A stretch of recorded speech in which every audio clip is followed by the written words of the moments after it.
The sky cracked with lightning as the small human rescue ship fell from the clouds like a dying bird. It spun, burning on one side, alarms screaming, smoke filling the cockpit. Inside, Commander Ray Foster gripped the controls, his knuckles white. The ship had been pulled off course by a strange signal. Now it was crashing on a forgotten moon no one had marked on any star map. The ground hit fast, metal tore, sparks flew, and then silence. Ray woke up with blood on his forehead and silence all around. The ship was half buried in the dust, broken beyond repair. He was lucky to be alive. He grabbed his emergency bag, checked for his oxygen supply, and stepped outside. The air was thin but breathable, cold and dry. All around him were the ruins of what looked like an old alien city. The buildings were tall, sharp, and lifeless. Made of dark stone and metal, strange symbols were carved on the walls, worn by time. He walked carefully, scanning the area for life. There was nothing, not even birds or bugs. But something felt off, like someone was watching him from the shadows. He kept moving, his hand near his sidearm. He needed to find shelter before night came. The scanners on his wrist showed a drop in temperature every hour. If he didn't find a place to hide, he would freeze. As he turned a corner, he saw a small broken tower still standing. Inside, it was warmer and quiet. He lit a small fire with his survival kit and sat down. Then he heard it, a soft shuffle of feet on the stone. He stood up quickly, flashlight in hand. "Who's there?" he called. No answer, just silence. He waited, and then he saw her. A small figure stepped out from behind a pillar. She was thin, dusty, and shaking. Her skin was a pale silver blue, and her big black eyes looked up at him without fear. She looked no older than 8 years in human terms. She wore torn clothes, and her bare feet were dirty. Ray lowered his light. "It's okay," he said softly. "I won't hurt you." She didn't move. She just stared, breathing fast, her tiny hands gripping something behind her back. Ray reached into his bag and pulled out a ration bar. He placed it on the ground between them and stepped back. She waited, then slowly walked forward and picked it up. She ate it quickly like she hadn't eaten in days. Then she looked at him again, her lips trembling, for a long moment. Neither of them spoke. Then she took one small step forward, another step. She stopped just in front of him. Her head barely reached his waist. She looked up with her little eyes, and with a quiet, cracked voice, she said, "Will you be my father?" Ray froze. His heart skipped a beat. He had no words. She looked serious, her eyes shining in the firelight. Not afraid, not begging, just asking. He knelt down slowly. "What's your name?" he asked, but she didn't answer. She just tilted her head and looked at him like she didn't understand. Maybe she didn't know her name, or maybe she couldn't say it. He sighed, feeling a strange pull in his chest. This moon was dead, cold, and dangerous. He didn't come here to find a child, but now he wasn't alone. "I'll stay with you," he said finally. Her lips curled into a small smile. She sat beside him quietly, still holding the ration bar with both hands. That night, Ray didn't sleep much. He kept the fire going and listened for danger, but the only sound he heard was her soft breathing beside him. She hadn't told him who she was. She hadn't explained why she was alone, but something deep inside him knew this was only the beginning. This little girl wasn't just lost. She was hiding, and now, whatever she was hiding from would come looking. The sun rose slowly over the ruined city, casting long shadows between the broken towers. Ray sat by the dim fire, watching the strange little girl sleep beside him. She curled up like a cat, her thin arms wrapped around her knees. Her silver blue skin looked even paler in the morning light. She hadn't spoken again since those 5 words that still echoed in Ray's mind. "Will you be my father?" He didn't know what to say to that. He didn't know who she was, where she came from, or why she was alone on this dead world. But she had looked at him like he was the only person left in the galaxy, and for some reason, he didn't want to break that look. When she woke up, she didn't speak. She just stood up, brushed dust from her legs, and started following him. Ray tried asking questions. What's your name? Where are your people? Are there others here? But she just looked at him with her big dark eyes and said nothing. It was like she couldn't talk. Or didn't want to. Still, she followed him through the ruins like a shadow, silent and calm. He explored the city looking for supplies, for shelter, for signs of life. All he found were empty homes, rusted machines, and bones. Old bones, alien, long dead, picked clean by time and wind. The girl seemed to know where to step. She walked with careful feet, never touching anything sharp or dangerous. Once, when Ray reached for a strange glowing panel, she pulled his hand back quickly. She shook her head and pointed at the ground. He looked and saw a thin wire connected to a hidden trap hold, but deadly. She had just saved his life, again without saying a word. Who was she really? Later, they stopped to rest under a large stone arch, half collapsed. Ray opened a ration pack and shared it with her. She ate slowly this time, no longer afraid it would disappear. Then, she did something strange. She took a sharp rock and began drawing in the dust. At first, Ray thought it was just a child's scribble, but then he recognized something. The shapes she was drawing, they looked like symbols from the ruins. He pulled out his scanner and compared them. They matched perfectly. He stared at her, shocked. How do you know these? He asked. She didn't reply. She just looked at him, then pointed at her head, then at his wrist scanner, then back to her drawings. It was like she was saying, "These are inside me." He felt a chill. Was she part of whatever had lived here before? A survivor, or something else entirely? That night, while Ray tried to fix his signal device, she sat close and watched him work. He opened the panel and began rewiring it, fingers moving with tired skill. Suddenly, she reached out and touched the device. Ray started to stop her, but then he saw it. The machine glowed softly, then the broken screen blinked to life. The circuits lit up like they had been given new power. Ray pulled his hand back, stunned. "You fixed it?" he whispered. She didn't even look proud. She just stared at the blinking screen, as if it meant nothing to her. That wasn't normal. That wasn't something a child should be able to do. Not without tools, not without training, and not without words. Ray looked at her again, this quiet girl with little feet and sad eyes. She had something inside her, something he didn't understand. Maybe she didn't understand it either.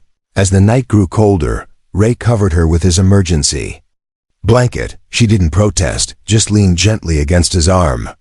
For the first time in years, he felt something soft inside his chest, a quiet pull, a feeling he thought he had buried long ago. She was more than a survivor, more than a lost alien child.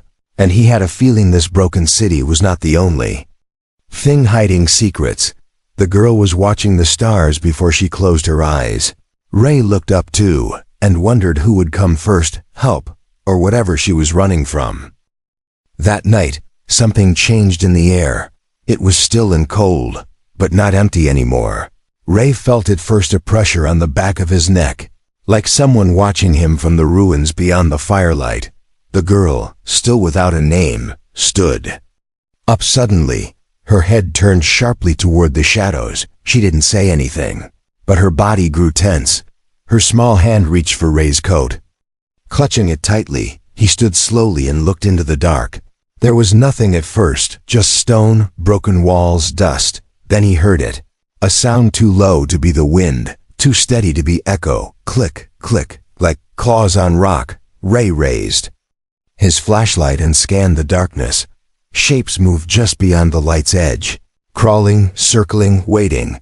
He pulled out his sidearm, the old human model barely charged. The girl didn't move from his side, her eyes locked on the dark. And she didn't blink once. Then a growl came, deep and cruel. A shadow rushed forward, and Ray fired. The light from his blaster hit the creature's body. It screeched and rolled away.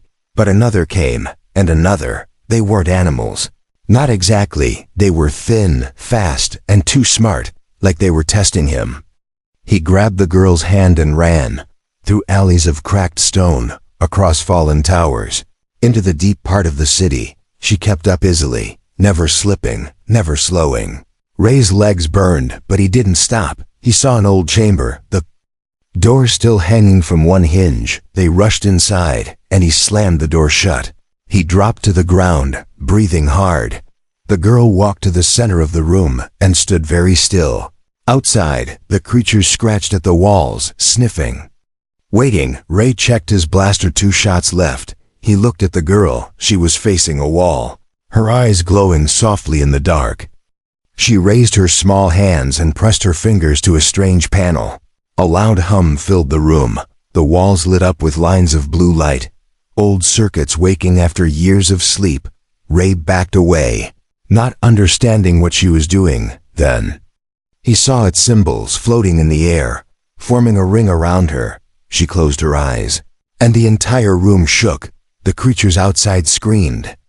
A painful, metallic sound. Something pushed them back, something unseen but strong. The door glowed, and the scratching stopped. Ray stared at the girl as the lights faded. She turned around slowly and walked toward him, still not saying a word.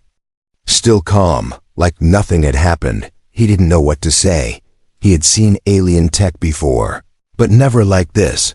She had turned the ancient room into a shield, a weapon, a warning, and she didn't even seem tired. He sat down beside her and whispered, "What are you?" She didn't answer, but she reached into her small coat pocket and pulled out something. A tiny glass cube, glowing faintly. She placed it in his hand. The moment he touched it, it activated. Images flashed, old cities floating in space, strange towers, and then her, the same girl, standing among tall beings with shining eyes. They placed their hands on her shoulders like she was their last hope. Ray dropped the cube. It rolled across the floor and dimmed. He looked at her, heart pounding. She was not just some child lost in the ruins. She was something left behind. Something important. Maybe a key, maybe a weapon, or maybe both outside. The air was quiet again. But Ray knew the creatures weren't gone. They had only backed off for now. He leaned against the wall, holding the cube in one hand and his blaster in the other. The girl lay beside him, eyes closed, hands resting gently on her chest. Ray whispered into the silence, "I don't know who you are, but I'll protect you." The cube glowed again, just for a moment, and Ray wondered if it had heard him, or if she had. The signal went out at midnight, a weak pulse, barely enough to travel past the edge of the ruined moon, but it was just strong enough to reach someone. Not human, not friendly. Ray didn't know it yet. He had been too focused on the strange girl sleeping beside him, too focused on her quiet face, the glow of her skin, the way she breathed like the machines were part of her. She hadn't spoken since the first day, but something had changed. She was dreaming now, and the dreams were not safe. She muttered in her sleep, words not in any language Ray knew, words that made the walls shiver and the lights in the broken ceiling flicker. He tried to wake her gently, but the moment his hand touched her shoulder, the air around her pulsed. The machines responded like she was their queen, their command, and Ray stepped back, watching the room come alive with soft hums and lights. The floor opened slowly, revealing a hidden chamber below. He looked at her, still sleeping peacefully on the cold stone, and then down into the dark stairwell. There was something down there, something the girl had opened without knowing, or maybe she did know. He lifted her carefully and carried her down the steps. The air grew warm as they went deeper, and at the bottom was a chamber untouched by time. It was a core room, still powered, still breathing like a heart beneath the ruins. The girl opened her eyes just as Ray reached the bottom. She sat up slowly in his arms and looked around. No fear in her face, only recognition. Like she had seen this place in her dreams again and again. She stepped out of his arms and walked to the center of the room. A platform rose from the floor, waiting for her. She stepped onto it, and everything began to glow. Light poured out of the walls, the ceiling, the floor, and a voice filled the air. Not hers, not Ray's. The voice was deep and layered, language unknown but heavy with memory. Images appeared in the air again, but this time They were not just history, they were warnings. Ray saw planets burning, ships falling, and this girl locked in a capsule of light. She had been hidden, not lost, protected, not abandoned. She was the last of something old, something powerful. And now the signal had been sent. Ray stepped forward and said her name without knowing where it came from. "Elia," he whispered. The girl looked at him, her eyes wide. That was the first time she reacted to a name. She blinked, then nodded slowly. So that was it. Her name was Elia. Before he could say anything more, the room shook, lights dimmed. Alarms echoed from the walls. Something had answered the signal. Something had found them. Ray grabbed Elia's hand and ran back up the stairs. The sky above had turned red. A ship hovered in the distant sleek. Black and silent, it didn't look human. It didn't even look alive. From its belly dropped a pod. Slamming into the ground like a spear, figures stepped out tall, armored, and without faces. They moved like shadows, their weapons humming. They said nothing, but they were coming straight toward the ruins. Elia didn't scream. She just stood still, watching them with calm eyes. Ray looked at her, then at the ship. And something inside him told him the truth. They weren't here to rescue her. They were here to erase her. Ray turned to her and said quickly, "We have to move now." But she didn't move. Instead, she stepped forward, hands glowing, her face steady like someone who had done this before. Then finally she spoke, one word, "Home." Ray stared at her. "Home?" He repeated, confused. She pointed to the old city, to the machines, to herself. Then she pointed to the ship above and shook her head slowly. That ship wasn't home. It was the end, and she knew it. The air froze as the ship in the sky opened its lower gate. The red lights around the ruins turned blue, scanning the land below. But this was no search. This was a hunt. Ray pulled Elia behind a broken wall. She didn't resist. She just kept staring at the sky with quiet eyes, like she had been waiting for this moment her whole life. A voice echoed from the ship above, cold and heavy. "Return the construct," it said. "Return subject Elia." Ray looked at her, his blood turning cold. They knew her name. She stepped out from behind the wall before he could stop her. Her tiny feet touched the dust like she was weightless. The scanners hit her, but she didn't flinch. Instead, she raised one hand, and the scanners turned off instantly. The voice went silent. Ray ran to her side, breathing hard. "What do they want from you?" he asked. She didn't answer with words. Instead, she held out her hand and touched his chest. A glow passed from her skin to his. And in that moment, Ray saw everything. He saw the world she came from, bright cities in the sky. He saw her creators, tall, beautiful beings with minds like computers and hearts like fire. They had made her to be the last memory of their race, a living archive, but also something more. She wasn't just made to remember. She was made to choose. Ray fell to one knee. The vision fading from his eyes, he stared at her in shock. "You're a key," he said. "You were made to unlock something." She nodded. The ship above roared louder now. More figures dropped to the surface, machines in humanoid armor, weapons drawn. Ray stood quickly, pulling Elia back, but she stopped him. She walked forward and raised her voice for the first time.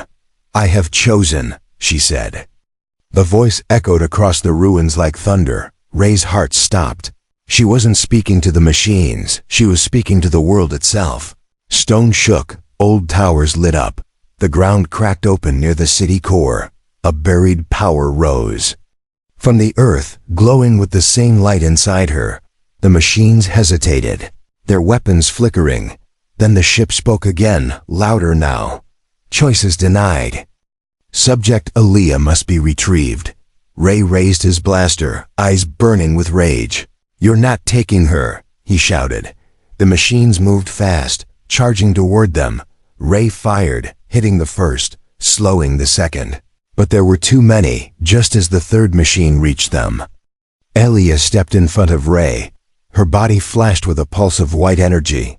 The machine froze, locked in mid-strike, then fell to the ground like a broken puppet. Aaliyah turned to Ray, her voice soft again.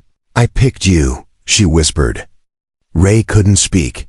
He had no idea what that meant, but he nodded anyway. More machines fell. Touched only by her voice and presence, the ship began to rise again. Pulling back, not defeated, but warned. They had expected a scared child. They found something else. As silence returned to the ruins, Ray sank to the ground beside her. Aaliyah looked at him, her face calm but tired. She leaned against his shoulder. And for the first time, she smiled. Ray looked at the horizon. There was no rescue coming. There were no allies, but there was Aaliyah. And she had chosen him. He didn't fully understand what she was, but he knew what he was now. Not a soldier, not a pilot, a father. Asterisk, the wind changed that evening, not just in the air, but in the feeling around them. The ruins were still too still, like even the stones were holding their breath. Ray sat beside Aaliyah in the shadows of a broken tower. His hand rested on his blaster, but it felt useless now. The machines hadn't returned. But the ship was still above, watching. Aaliyah hadn't spoken again since she whispered, "I picked you." But her eyes were sharp, awake, alert. She wasn't scared. Ray was.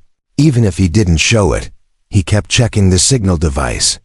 Still broken beyond repair, what Aaliyah had done before seemed like instinct, not something he could repeat. He tried anyway, wires in hand, sweat on his brow. But the machine just blinked and died again. Aaliyah walked to the edge of the tower and looked out. Ray followed her gaze. Shapes moved far in the distance, more machines. Setting up something. Antennas, beacons, weapons maybe.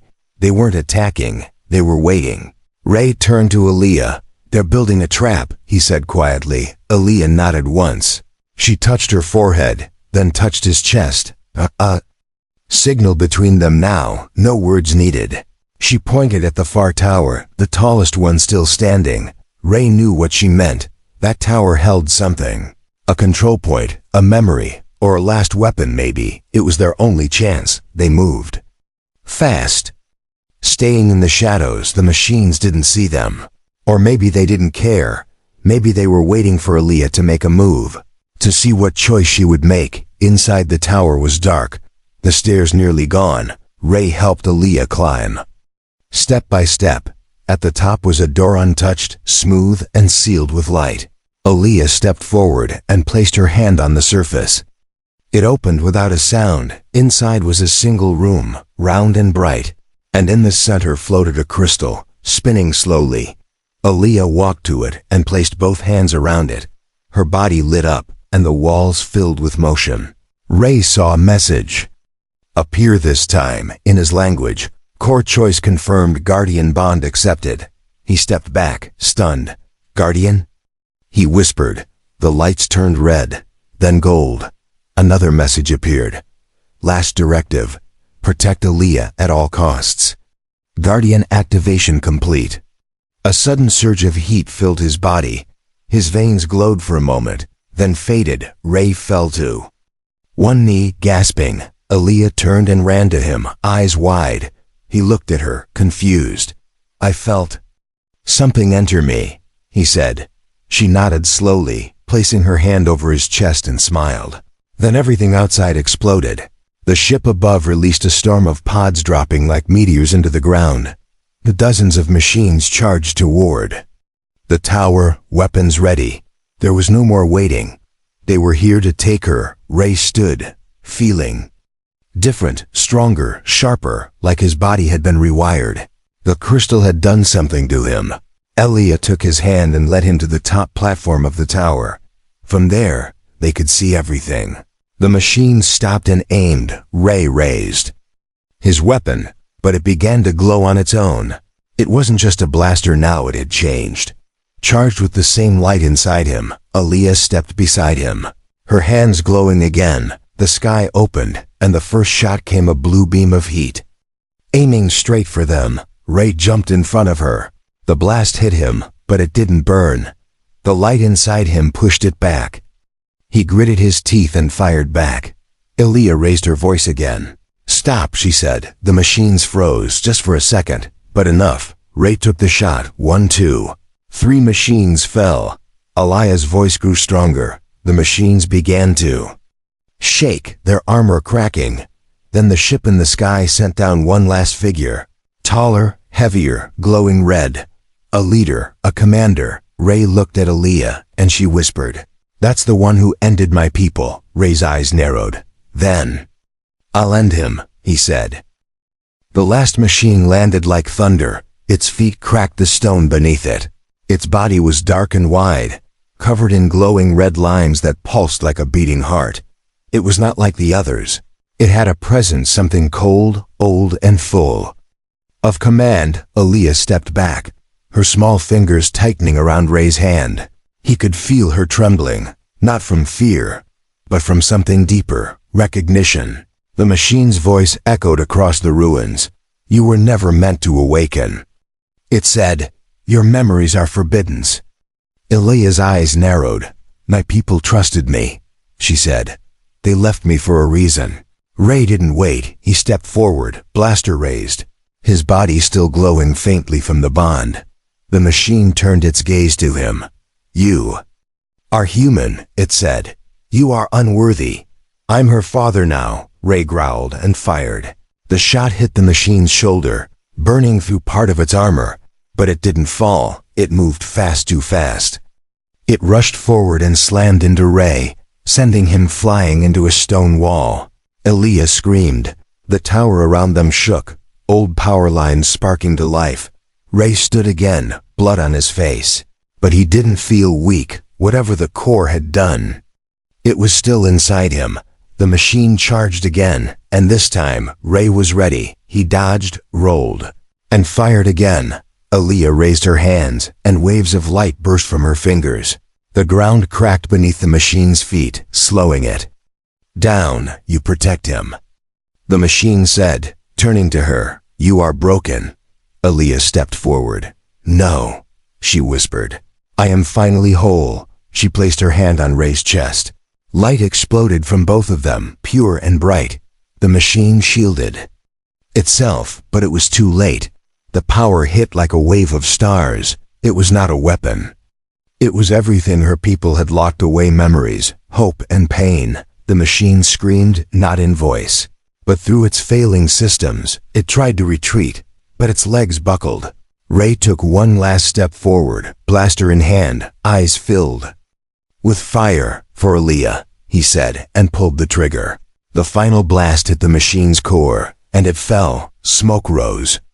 Lights faded. Silence returned. Ray dropped to one knee, heart racing. Alia ran to him, throwing her arms around him. He held her tightly, both of them shaking. It was over above them. The sky began to clear. The black ship that had waited so long started to rise. No more machines came. They had failed. Ray and Alia watched it go. She rested her head on his shoulder, breathing softly. The ruins were quiet again. But this time, they weren't dead. They were waiting for something new later. As they sat at the edge of the tower, watching the stars return, Ray looked down at her and smiled. "You okay?" he asked. She nodded slowly. "I knew you'd stay," she whispered. He ruffled her hair gently. "I said I would," he replied. She looked up at him, eyes glowing just a little, not from power, but from peace. Far away, a human rescue signal finally blinked on his wrist device. Ray didn't move yet. He just held her close. Whatever happened next, they would face it together, not as strangers, not as warrior and weapon, but as father and daughter.